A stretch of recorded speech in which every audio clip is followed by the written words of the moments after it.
Hi, this is TJ at Invertebrate Dude. If you want to breed Helleria brevicornis for more than one generation, keep watching. All right, welcome TJ from Invertebrate Dude. Excited to have you on. Helleria brevicornis is a very unique isopod, and you've had a lot of success with it, especially with some breeding techniques that a lot of people aren't aware of. So thank you for coming on today. Yeah, no problem. Happy to share information whenever possible.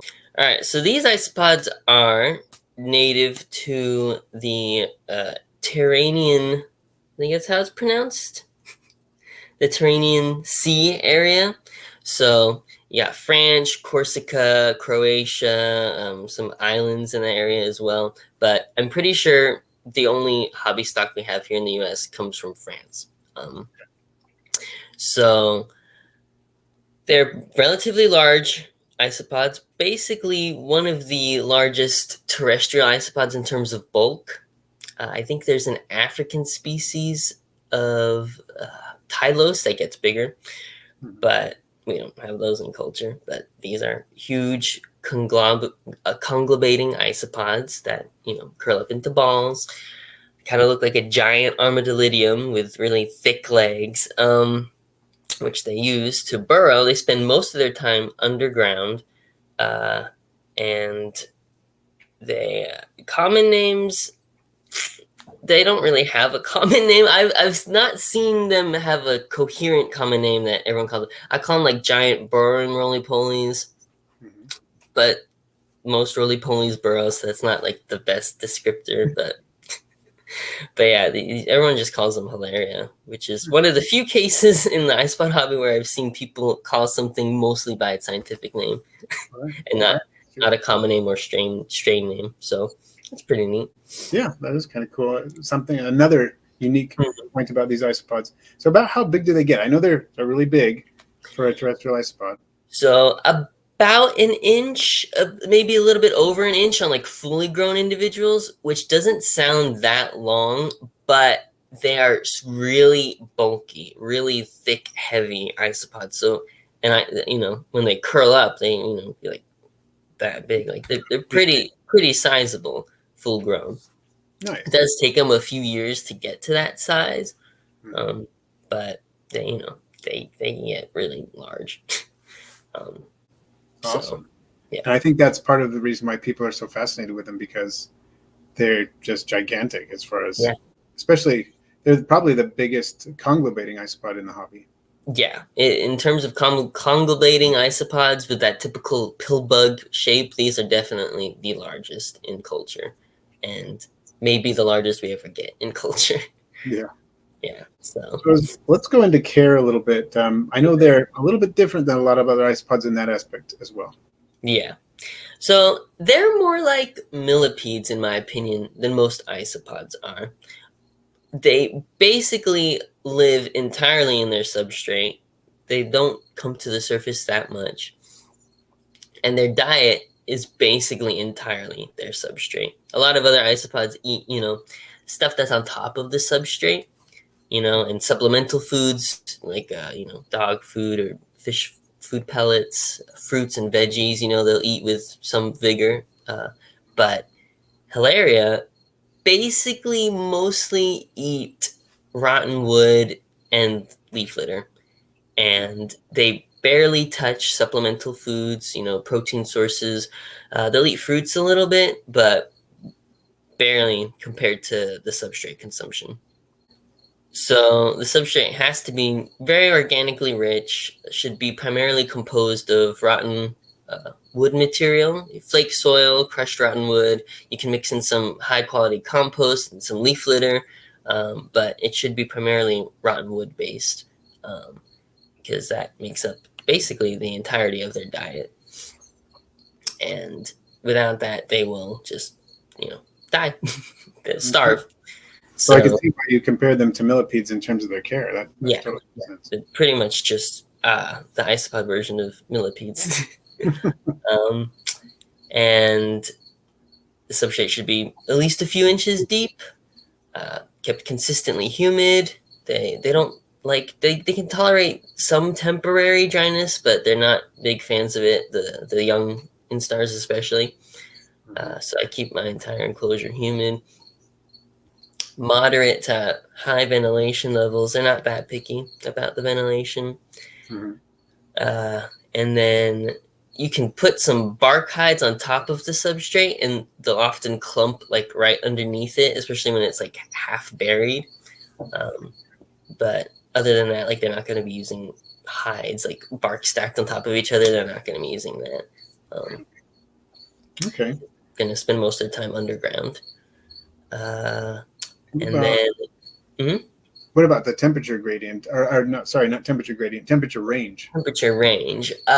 In the spring to like mid fall, you should keep them around, I don't know, like 74 to even like, I don't know, 78 degrees. They don't like it super hot, but you can keep them pretty warm, and it's not going to bother them. And warmer is better because come fall and winter, for at least 3 months, they should be put into a winter diapause to induce yearly breeding. And what I mean by that is there was a myth when these first started circulating in the hobby that females would only give birth once in their lifetime and then die, which is, I think the technical term for that would be simulparis, meaning only one brood in their life. However, evidence from other keepers that have had their females breed multiple years, and then my own personal experience, I figured out that the key to getting females to reproduce, every year is giving them a mild winter diapause. They come from areas in Europe where the winters are relatively cold, and so it only makes sense that they would have adapted to halt breeding during those times. And the issue is females will breed when they initially hit sexual maturity. Females will breed no matter what the temperature, even if they've not been cycled. So you can still start colonies and get sizable colonies after a certain amount of time without giving them a diapause. But then those females most likely are not going to breed every consecutive year, and they live for years. And that's the weird thing about them supposedly having been simulparis, because most invertebrates that only give birth once, after they give birth, they die. There's no point for them to be alive anymore, But these continue to grow and live for years after they give their first broods. So it was weird that people were thinking they were simulparis, because that's not usual for an invertebrate to breed only once and then keep on living for years afterwards, because there's no biological function. So these do breed every year, but you need to give them some sort of temperature drop. I think it's mostly temperature related. It could also be the shorter photo period during winter that does it, maybe barometric changes. But in my case, and in the others that I observed that they were breeding them yearly, we all basically drop ours to the low to mid 60s Fahrenheit. Mm-hmm. And that seems to do it. And then bring the temperature back up in the spring. And that little change is enough to get them to keep on reproducing every year. So it's about a 10 to 15 degree difference. Mm-hmm. Okay. Which is easy. It's easy for people who live in more temperate areas, but for people who live in more tropical, subtropical areas, that is kind of a big ask. Yeah. So not everyone is going to be able to do that. But again, you can technically still breed them without giving them that diapause. The colony is going to grow a little bit slower without it, because you only get one brood from each of your females. Right. What is the brood size like typically? Pretty big. Usually, like from the broods that I've counted, it's usually at least 20 Menka, if not more. They give birth to a lot of very, very tiny Menka. And then it's cool because I've observed females with their broods, and they're like clutching them, like holding onto them in their brood chambers. Oh, cool. For like the first instar, because I think the manka come out of the marsupium, and they're like in this like sort of pseudo nymph fetal instar, and then they a few hours later molt from that into the more mobile, first instar of being a manka, and then they disperse pretty quickly. Okay, that's cool. So there's some limited parental care. Yeah, for a little bit at least. Yeah. Yeah. Cool. Cool. So let's see. When do you usually notice that they produce their young? Is it mostly in the spring, or does it matter? So usually once I take them out of diapause, within 1 to 2 months, I start seeing broods, and then they just reproduce sporadically until fall. Okay. Like I literally put mine into diapause in a Halloween, and a few days later, I noticed one of them had given birth, and I was like, "Oh, okay." So they keep breeding up until you put them into the cool period. Okay. During the winter, yeah. So several times during the warmer period of the year. I would guess that they probably give birth 2 to 3 times during their breeding season. So, yeah, you get a lot of babies from them. Yeah, they're pretty prolific, but said babies take like 8 to 12 months to reach sexual maturity. Okay, so very slow-growing species of isopod. So, yeah. That makes sense. So, is there anything else unique about the care of the juveniles once they're produced? No, they're pretty easy. They just, as long as you got the substrate right and you're keeping them humid, not too hot, they're gonna do fine. They're very simple to care for. It's basically you're keeping a tub of dirt.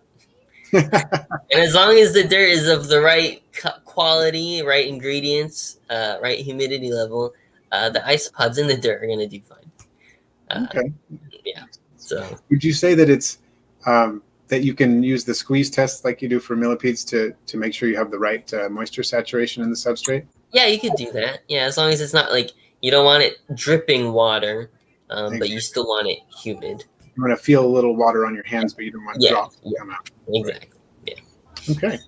Great. Try not to get any isopods in the substrate while you're squeezing it, though. Definitely that would be a negative effect. Yeah, an expensive mistake. Yeah. So let's talk about these species. I think I probably already know the answer, but have you or does anybody keep these as a cleanup crew?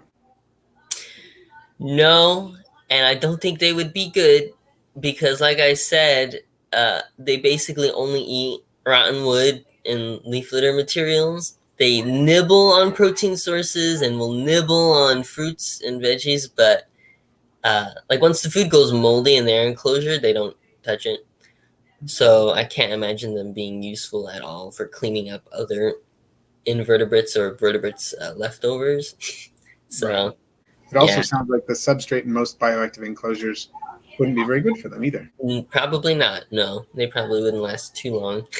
And I don't think they'd be a good cleaner crew for sure.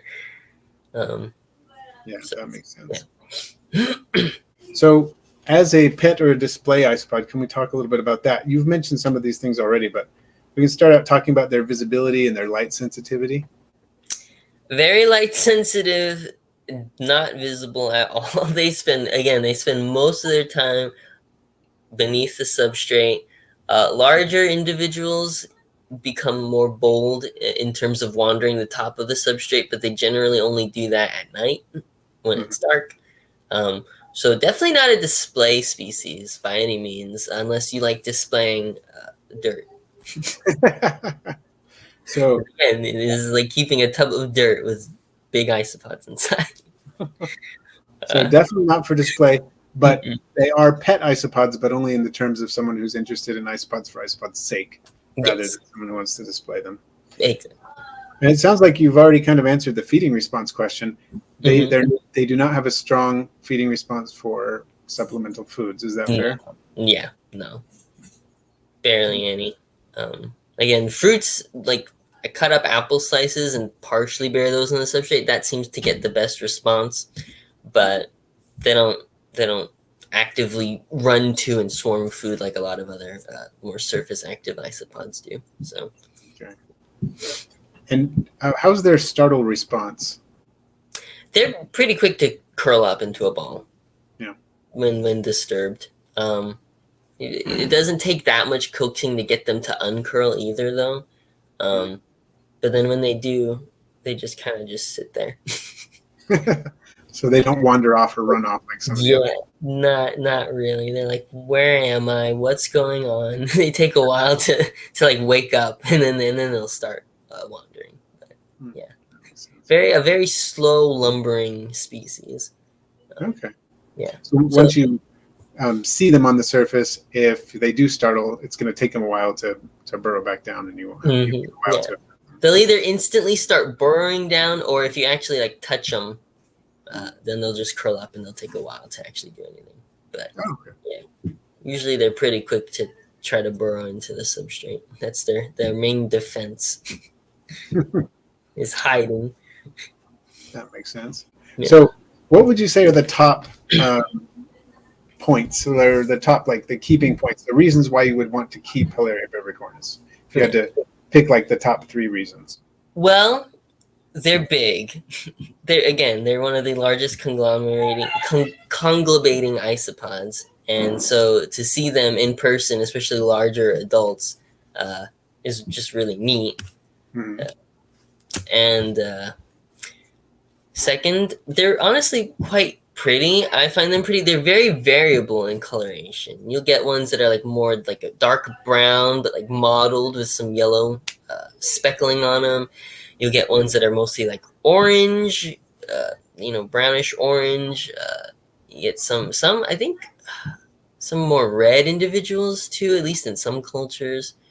But yeah, they're very variable in coloration, which I love in any invertebrate. Right.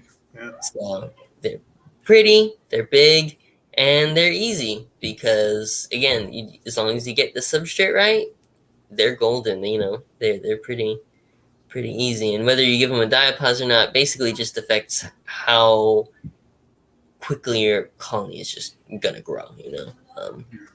It's not absolutely essential, but if you want the yearly reproduction, then you're gonna want to give them that temperature drop.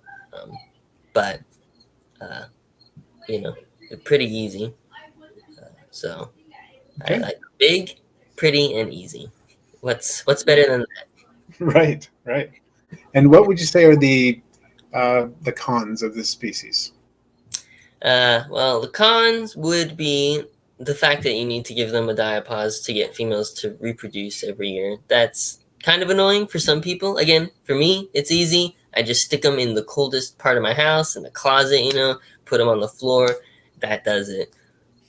But again, people who live like in the far southern U.S., people who live in other more tropical countries, it's going to be a little bit more difficult to provide that without like a little wine cooler or something like that. So might not be worth it to some people. Might not even be worth it to some people who can just stick them in a different room.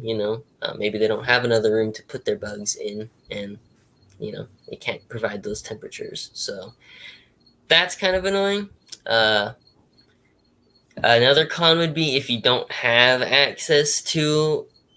ready access to the types of substrate that they need, flake soil, rotten wood. I live in a desert, so those materials are kind of expensive and hard for me to come by myself. So that's kind of a con. Although they don't go through substrate that fast. They even the food that they like eating, they have a pretty small appetite. So it takes them longer to go through their substrate than say millipedes or beetles or wood-feeding roaches. So it's kind of a con, but it's not as bad as similar invertebrates. And then I guess just the fact that you can't use them as a cleaner crew for something else, because it would be kind of cool to have something like this large and also slower breeding, so they're not going to outcompete whatever you put them in with, but yeah, they're just not suited for cleaner use. So that kind of sucks. But yeah, that's basically it as far as cons go. Okay, so it sounds like all in all, they're a pretty cool isopod to have, and as long as you know what their requirements are, not hard to keep and not hard to breed, even with multiple clutches. Yep. Yeah. They're Awesome. pretty cool. Pretty cool species. Well, thank you so much, TJ, for joining us today and helping us learn more about Helleria brevicornis. No problem. Always happy to come on the Aquarium X channel. Oh yeah, we'll definitely have you back. And I'd like to just give you a second to be able to tell people where to find you. What are your most active social media platforms and so on? I've got your website down at the bottom of the screen here, of course. But what else? You can find me on Facebook under Invertebrate Dude, or my personal profile, TJ Umbrell, which I'm more active on. And Instagram, Invertebrate Dude, as well. Those are the two platforms I'm probably most active on. So, yeah. And then, again, my website/blog, invertebratedude.com. And yeah, those are all my plugs. All right, awesome. Well, thanks again, TJ, and we'll have you back pretty soon, I hope. Awesome. Sounds good to me, man.